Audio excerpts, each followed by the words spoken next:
Welcome to this quick tutorial on using global variables in Latenode.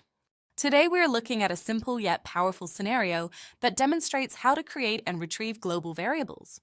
Let's break down our workflow. First, we have a trigger on Run Once node. This is our starting point.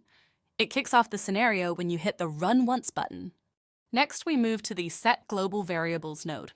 This is where the magic happens. We're creating a global variable called testglvar2. Think of this as setting up a piece of information that can be accessed across your entire Latenode workspace.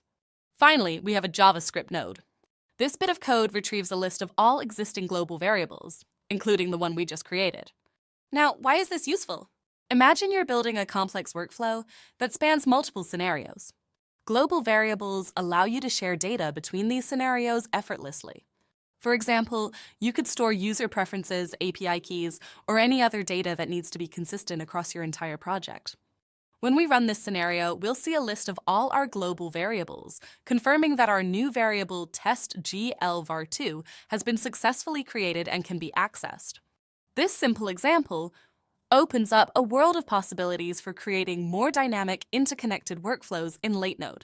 Whether you're building a customer management system, a data processing pipeline, or an automated reporting tool, global variables can help streamline your processes and keep your data consistent. Remember, with great power comes great responsibility.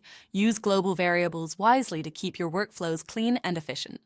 Happy automating!